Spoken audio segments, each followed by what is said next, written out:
Hi everyone, and remember where we are in the program. We're still first day, probably early morning, sometime around probably 2 hours into the planning session with the team, and we are working through structuring the study. We've already built a decision tree.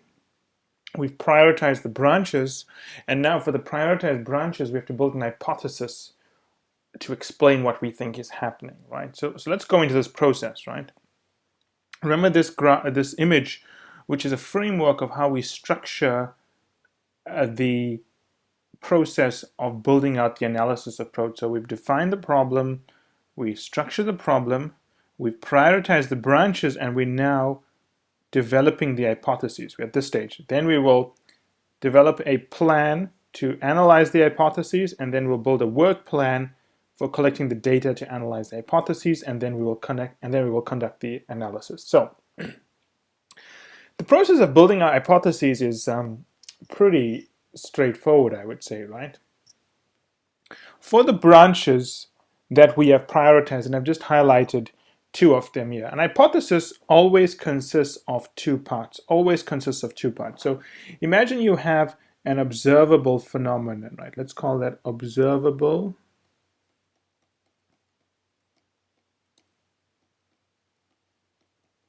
phenomenon. You got to say what is driving that observable phenomenon and what is the impact of that observable phenomenon. So what is the cause of the observable phenomenon and what is the impact? Now, as you become very experienced doing strategy studies and so on, you may change these, but if you want to make sure that you are building an hypothesis that can be tested, then if you see an observable phenomenon, you have to test what is causing it and you have to test the impact. So let's take one example here, right? NUCO will find it difficult to enforce HR policies. That is the observable phenomenon. Difficult due to restrictive labor union relationships. That's the cause, which results in above average salaries and numbers of employees per role. And that's the impact.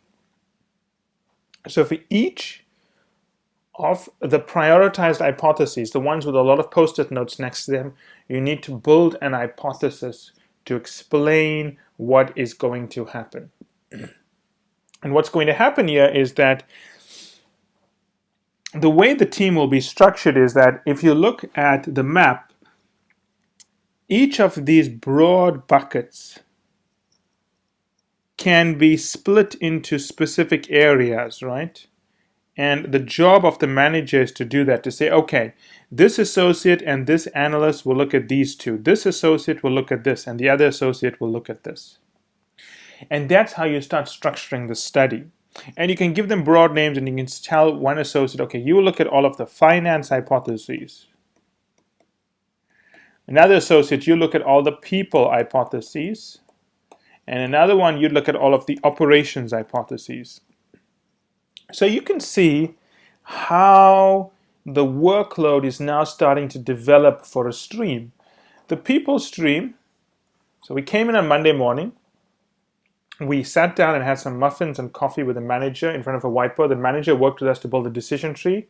The manager worked with us to use post-its to identify issues, and we clustered those issues on the decision tree to prioritize the branches. Then, for the prioritized branches, we developed hypotheses to explain what is happening. But more importantly, we can then cluster those common hypotheses into common themes and say, okay, all of the people hypotheses, the people stream will look at it. All of the finance hypotheses, the finance stream will look at it. And that's how you develop streams. Sometimes in a study, you can develop a stream upfront telling people we're going to have a finance stream. But correctly, you should build your streams of the common clusters of hypotheses you develop. And that becomes the stream of work that needs to occur.